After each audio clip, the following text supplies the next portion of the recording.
This is Tyler Garnes, founder and CEO at Box Out Marketing, and in this video I'm going to demonstrate how to sell multiple tickets for an event and allow the purchaser to register each of those tickets to other individuals, where separate contact records get created for each of those people. They each end up in follow-up reminder sequences, etc. As you may know, Infusionsoft out of the box does not allow you to do this. So here's our site for SuccessCon, and if we want to go ahead and buy some tickets, we'll click here. We'll buy standard tickets right now, and I'll go ahead and put in my own information here, and I would like to buy 3 tickets, so I'll update my information there, and then of course I'll put in my credit card information here, and I'll check out. Now, if I put in incorrect information here, or my credit card has expired or declines in some way, of course I will never end up on the success page that I'm going to show you in just a moment. It would kick back an error, and the error would say that my payment has failed. But when the credit card payment is successful, then you end up on a page like this. By default, Infusionsoft order forms will pass the order ID and they'll pass the email address of the person. When the person lands on this page, it pre-fills the first ticket holder. Well, for one, it will create spaces for each one of the tickets that were sold. So if you sold 2 tickets, it will only show 2 spaces. If you sold 1, it will only show 1.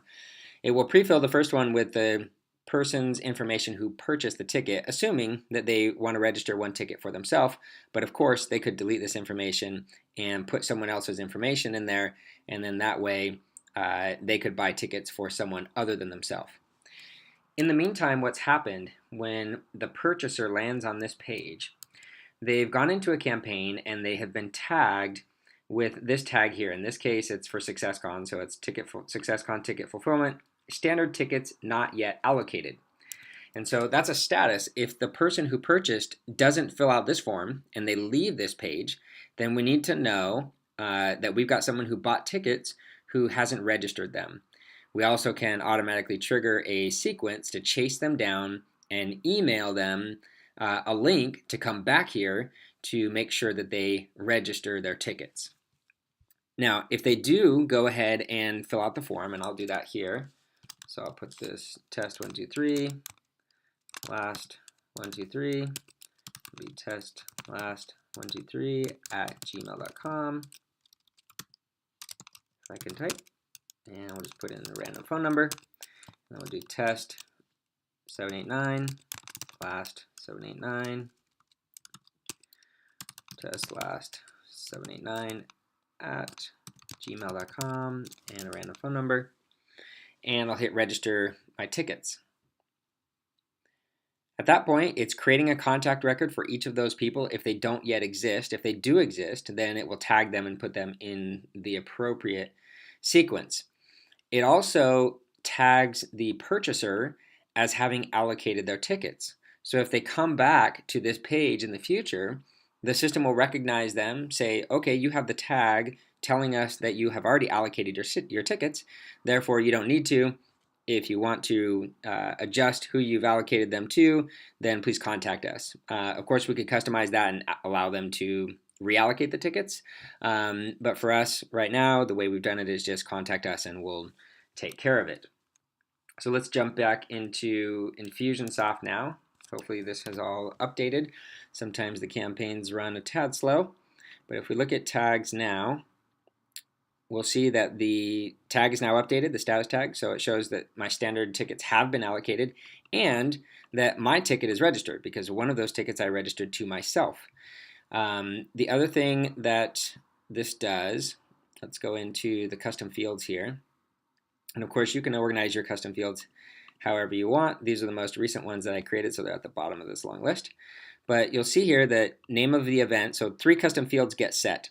Name of the event, so this is SuccessCon ticket, and then it has dash the person who bought and that person's contact ID.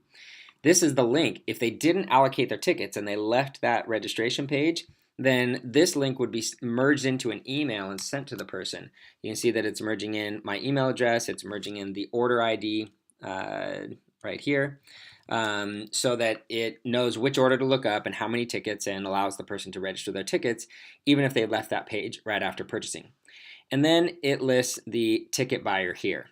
Okay, so we could do a search now and find all of the people whose ticket was purchased by that person. So we'll go here to custom fields on a contact search, and we'll do Tyler Garns and search, and it should show myself and those 3 tests.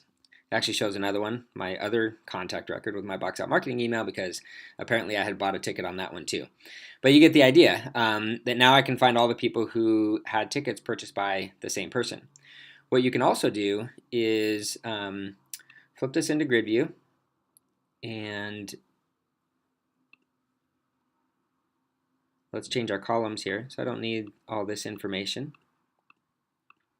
But what I do want is the ticket information, and I'm going to search based on the registered tickets. So that was a status tag. We'll scroll down here until we find it. SuccessCon standard ticket registered. So these should be all the people. This is essentially the list that I want to utilize to generate badges.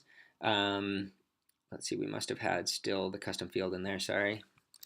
This will be the entire list of all the people who we need to generate badges for. This is our list of people that we want to check in, etc. And so if you generate a list like this and sorted by name of event, let's say someone showed up. This person shows up, test 789 shows up and says, hey, I'm here, Tyler Garns bought my ticket, but my buddy, test 123, can't make it. And so I brought my other friend, Sally Joe, and Sally Joe is going to take test 123's ticket. Well, we can look all this up and make adjustments right here on the fly and mark those people as checked into the event, etc. We have a whole nother separate process for check-ins and all that kind of stuff. But you can see the whole list, who bought their ticket, all that kind of stuff right here with those custom fields. So hopefully this is helpful. This is a custom script that we built, and we can certainly customize it further for you and your business. Thank you. Bye-bye.